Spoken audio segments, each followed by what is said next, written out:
Welcome to the Mary Manners Show, starring Mary Manners.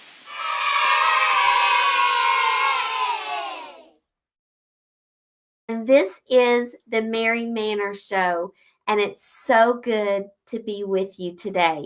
I found out yesterday, and by the way, not one person corrected me yesterday when I spelled the word illustrate incorrectly.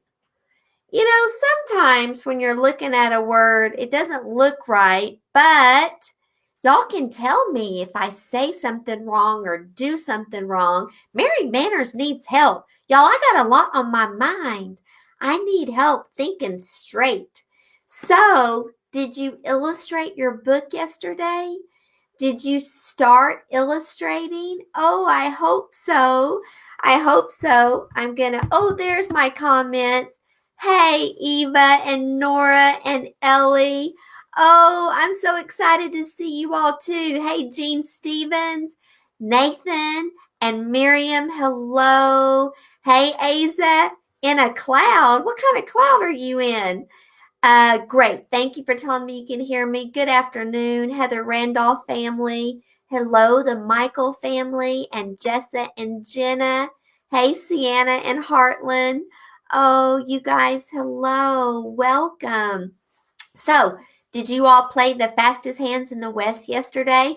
I forgot to tell you about one important rule in that game. And that is when you start to play the game, everyone has to put their hands behind their back and their hands have to be touching. And that's the starting position. Your hands are behind your back before someone calls out the object. So, if you want to know what I'm talking about, you'll have to watch yesterday's show. By the way, you all, just as a reminder, if you miss an episode and you want to catch up and see what you missed, you can go to the Mary Manor Show on YouTube. And that's where you can see all of the episodes and anything that you missed or you want to see a replay, you can do it there. So let's get started. Let's jump in. It looks like there's comments coming in, but I can't read them all because there's a little delay, but I'll keep looking. Oh, here's some more. Hi.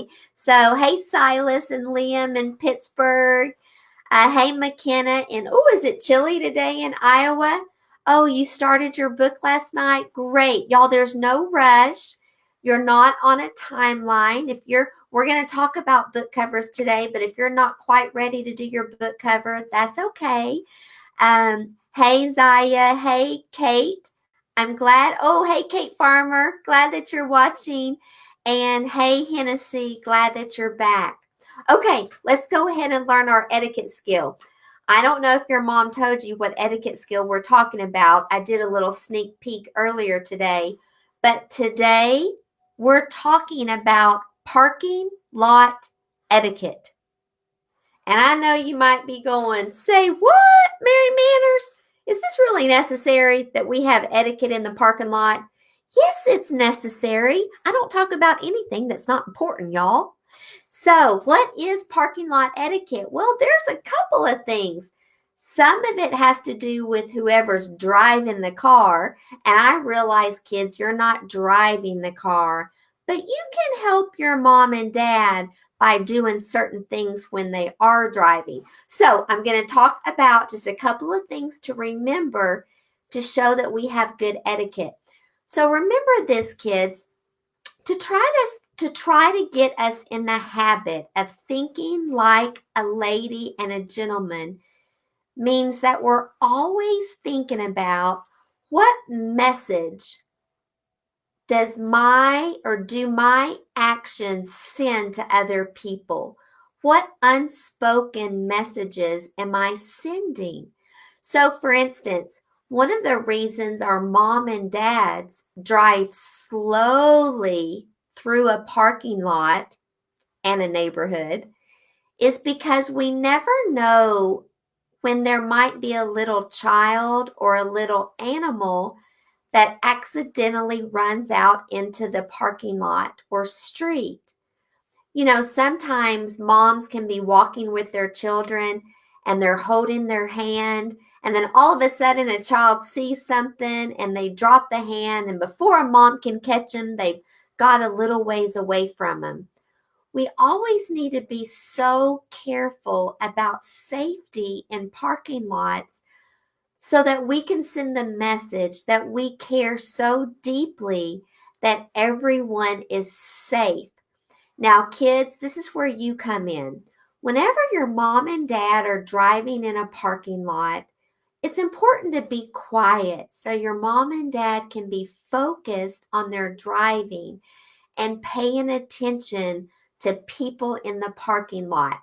Now, once your mom and dad park the car, this is an etiquette skill, and that is we always open our car door very carefully. Not only are we trying to protect our own car from getting a scratch or a dent in the door, but it's really important that we protect other people's cars. That's how we show other people that we care about them, by showing that we care about their things. Let me give you an example. For instance, if my sister let me borrow her, I don't know, let's think, let me borrow a game, a board game, and I played it outside on the patio. But then I didn't clean it up and I didn't bring it back into the house after I was done playing. And then it started to rain, and it rained on that board game and got it all wet. And it probably would ruin a board game since most of them are made out of cardboard. Well, the thing is, not only would I have ruined my sister's board game, but I would be sending an unspoken message to my sister that I didn't care about her things, that it wasn't important to me to make sure and protect her things. And if I didn't care about her things, it might send a message to her that I didn't really care about her. Because if I care about people, then I'm going to protect the things that they own. So that takes me back to the parking lot.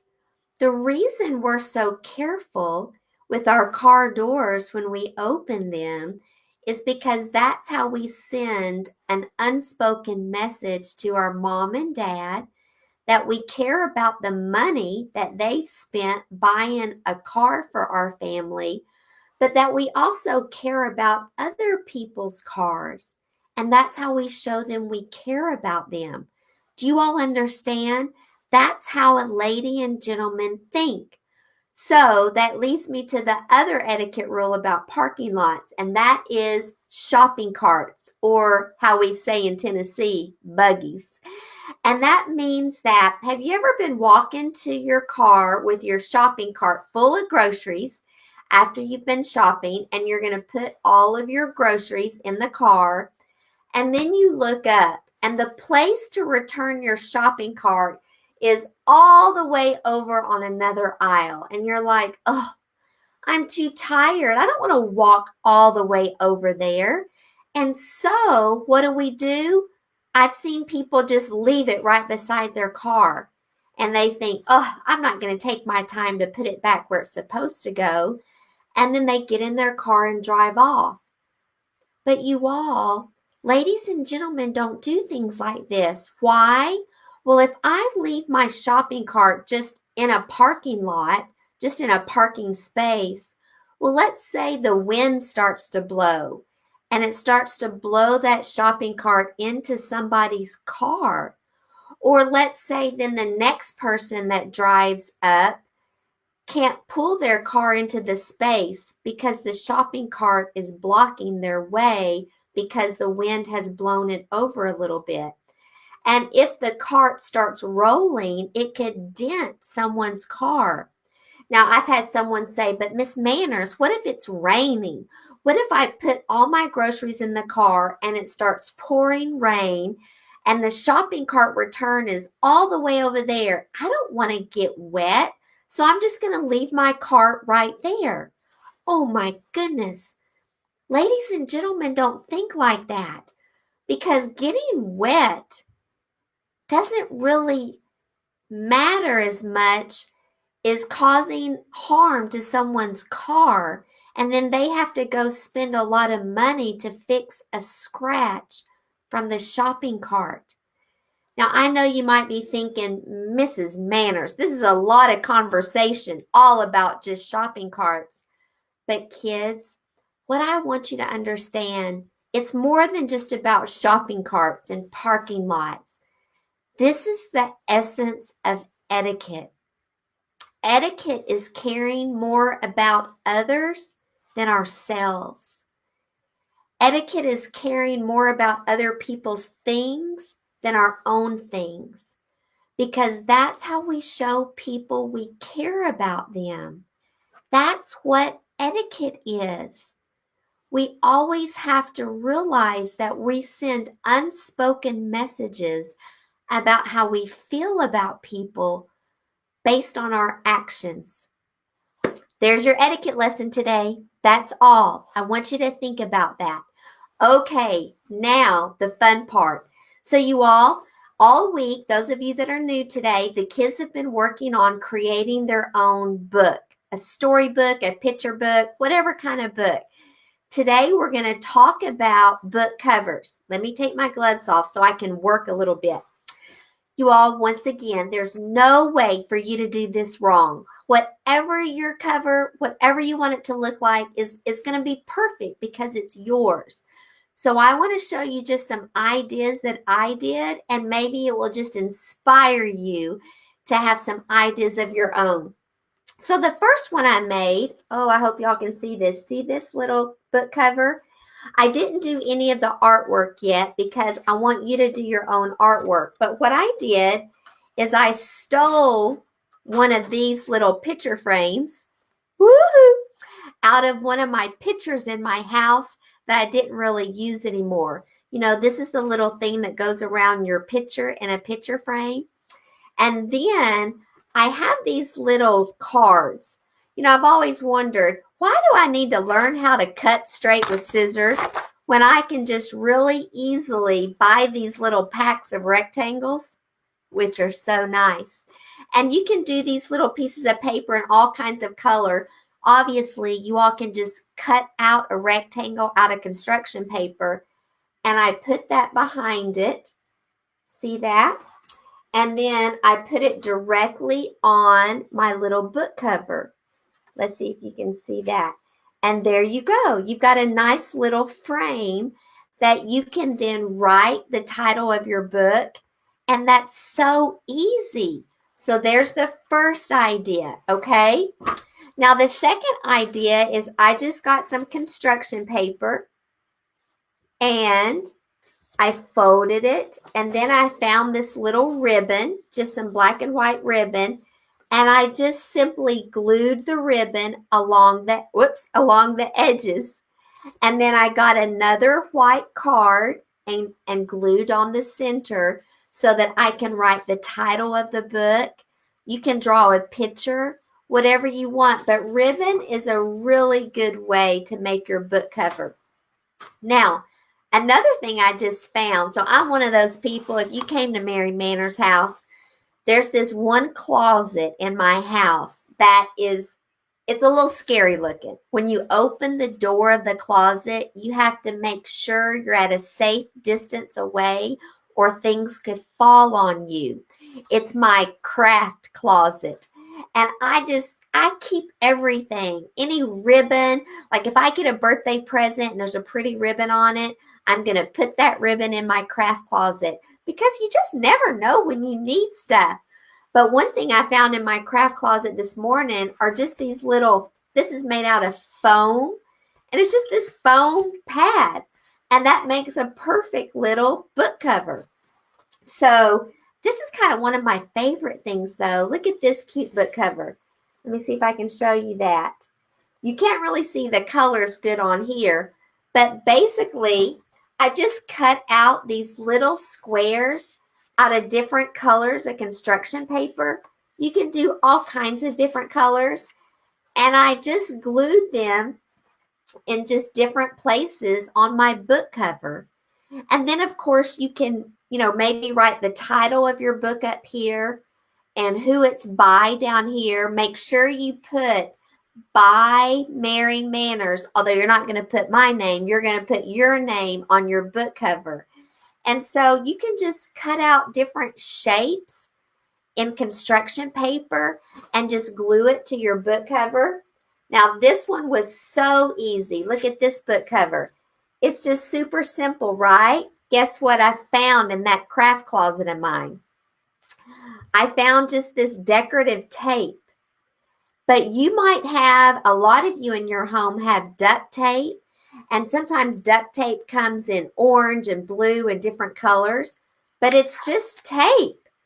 And I literally just taped the edge. That's all I did. And you know what? I think it's a pretty cute book cover. I want to give you all a secret about tape right now because this really changed my life when I learned this. You know how sometimes you'll have a roll of tape and when you go to get a new thing off, you just cannot get it to release because it's stuck and you sit there and you dig with your fingernail. Well, before every time you take a piece of tape off, I fold down the edge on top of itself, and then I always have an easy place to grab it. Does that make sense? Anyway, there's that. And then finally, okay, I dropped something. Well, see this? This looks pretty professional, doesn't it?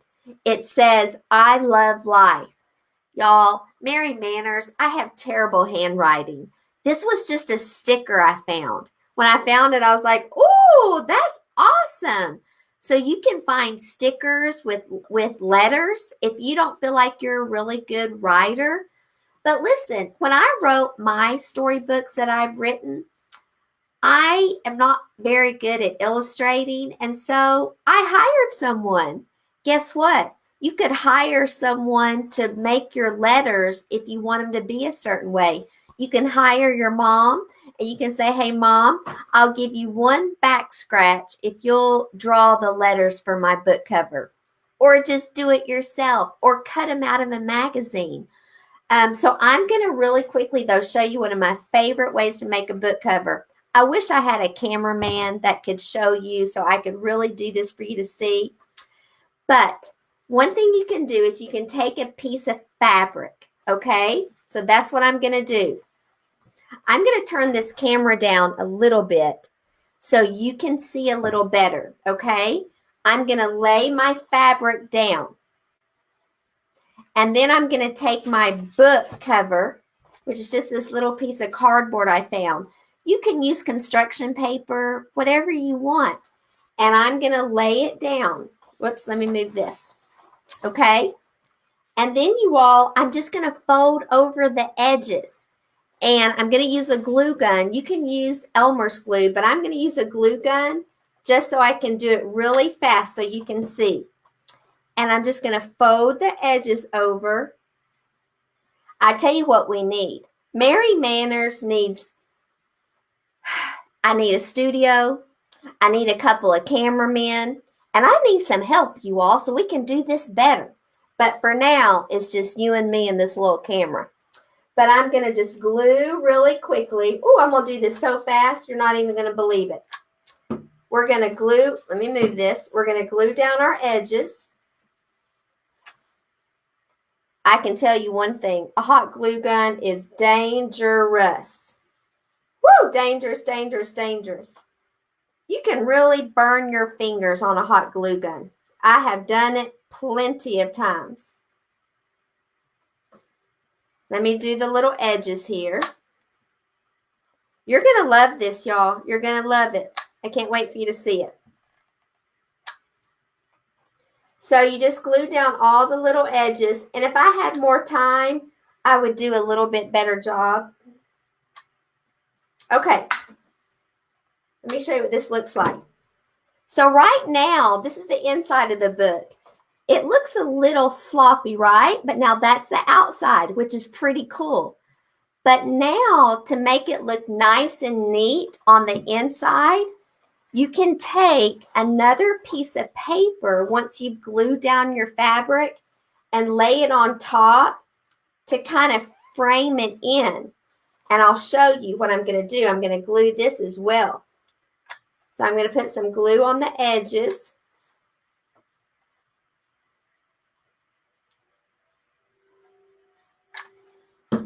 And what this does is it just makes it look a little neater. So now look at the inside of my book. Now that looks pretty neat, doesn't it? And there's my book cover. So when I was a little girl, I used to do this to every single one of the journals.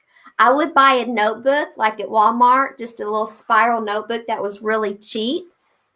And then I would always cover it with fabric. And it's just an easy way to personalize any book that you have.